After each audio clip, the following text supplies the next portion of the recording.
Hi all, this is Allmighty and welcome to this video. Today we are continuing with the Karpov story.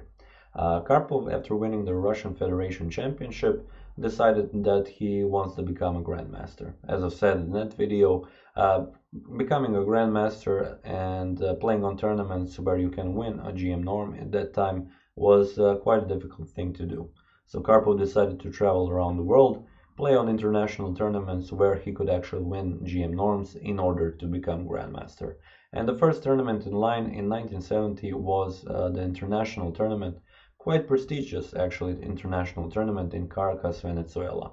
There he found quite a good field of chess players, and he had quite a bit of luck, not a bit of luck, but a good streak at the beginning. Having 6 out of 7 points after first 7 rounds, Karpov was in a sole lead. And now in the 8th round he is playing against Borislav Ivkov. So I decided to show you this game. Borislav Ivkov, for those of you who don't know, is a very famous Yugoslavian chess grandmaster, chess arbiter, and also chess author. So quite a good player and quite a opponent here for Karpov. Ivkov is with white pieces and Karpov is with black, so let me show you the game. We have knight to f3, knight to f6, and c4 going for the English opening, but after e6, knight to c3, d5, and d4, we are transposed into Queen's Gambit declined. After bishop to e7, bishop to g5, castles e3, h6, and bishop to h4, b6. We are now in the variation called the Tartakower defense of the Queen's Gambit decline. So going quickly through the opening moves because this is a fairly simple and fairly known opening, played also even today. The main idea is for black, as you know, bishop to b7 played here, and also at some point wanting to capture on c4 to having this bishop on the open diagonal. Sometimes white wants to stop that capturing on e5, but in this setup isn't quite possible because at one point you will also in some variations have an isolated pawn, and this is something, as you all know, Karpov wants to play with. Bishop to d3 now and bishop to b7, so everything normal here. Castles and now c5. Karpov plays the setup that suits him the best. He will if white doesn't capture on c5, he will capture on d4 and then he will go against an isolated d4 pawn. We have queen to e2, so white's idea is put the rooks on d1 and c1 because those will be probably the open files. And now we have c captures on d4, pawn captures on d4, e captures on d4, and now knight to c6. Not capturing right away, but first pressuring on d4. And here, two decisions. Do you want to play a3 to stop knight to b4, or as Ivkov did, he played a rook from f to d1. But, he played a rook from a to d1. The reason is, after knight to b4, you play bishop to b1, and now this rook isn't in a corner anymore. But essentially, after this, Karpov is quite enjoying his position. He now captures on c4. White doesn't, so Ivkov doesn't reply with capturing right away, but he plays knight to e5. But Karpov has achieved what he wanted. He is playing against this isolated pawn, and now he just needs to create a plan how to tackle it. First we saw rook to c8, giving extra support to the c4 pawn, and now a3. Knight goes back on d5, and now bishop to f6 and bishop to f6. So actually the first game that first move that actually was a mistake by Karpov. The reason is, and Ivkov shows it right away, queen to c2. Now the threat is to actually give a checkmate on h7, and there aren't any that good defenses against it. You don't have time to capture on e5. You would have to play something like g6 or move the rook to e8, what Ivkov played. If you play g6 right away, knight comes and you shouldn't capture, but play a rook to e8. If you capture, then after a couple of moves, this is just crushing for black. If you go to f6, knight to e4, and if you go to e7, this is just picking up the piece, and white is much better here. The attack continues. So quite a difficult position here for Karpov, and just because he captured with the bishop and not with the knight. Capturing with the knight would be much better. You're still pressuring on d5 and you continue to play against that isolated pawn.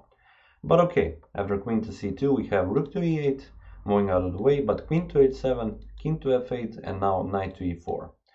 So now the main threat is to actually capture on f6 and go, so if for example some silly move, you have something like this, knight captures, queen h8, and queen g7, also going for that f7 pawn. Black is just losing the game here. So here Karpov played a rook to c7, kind of stopping it. And the reason is now after knight captures you also can capture with the queen. Previously you couldn't have capture with the queen because there is this knight to d7 check, forking the king and queen.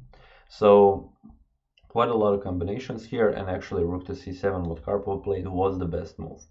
Here rook from f to e1 was played, a very good positional move by Ivkov, because at some point probably the e file will be open and then this rook will slice off this king, and queen to h8 is always a checkmate threat. We have c3 now, and Karpov goes for some quite optimistic counterplay. Here Ivkov could have just taken on the pawn, and after this couple of moves you play knight captures on f7, but you have to actually calculate all of this. Now we have king to f7 and d5, bishop captures on d5, bishop to g6, king to e7, and bishop captures on e8. If you capture with the rook, with the king, then you have queen g8, king d7, and queen e6, picking up the bishop, and white is just winning. And if you capture with the queen, then just rook captures on d5. Once again, white is winning, he has an exchange. So yeah, Ivkov could have just gone for that, but instead of that he played knight to g3, and all of a sudden Karpov has a very dangerous c-pawn. But he continues with knight to e7, planning to play knight to g8. We have queen to h8 check, knight to g8, and now bishop to h7, attacking this knight, planning to capture it. But it isn't all that simple. You cannot capture it with the queen, because after king to e7 the queen will be lost, and also if you capture with the bishop, once again king to e7, and it isn't all that simple. So here we have first bishop captures on e5 and knight to f5. So Ivkov takes advantage of this great opportunity, because now essentially it is all lost for Karpov.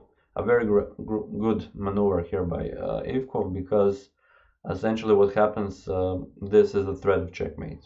This king cannot go anywhere, and the next move is queen to g8, so you have to capture it. Pawn captures, and now this is pretty much all forced. Queen captures on g8, king to e7, and knight captures on e5. Options are go to d7 or f6, king to f6 first, and now knight to f5. King to e6, rook to e1 check, and after king to d7, Ivkov played a rook captures on e8, and in this position actually Karpov resigned the game. Reason is, after queen captures, you have rook captures on f7, and if you move the king to d8, for example, you have queen captures, king captures, and rook captures on c7. The pawn cannot be pushed or captured.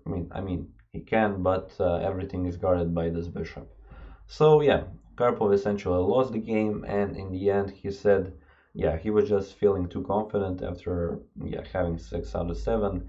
But Borislav Ivkov had something else in mind, a very good chess player that proved that he shouldn't be taken lightly.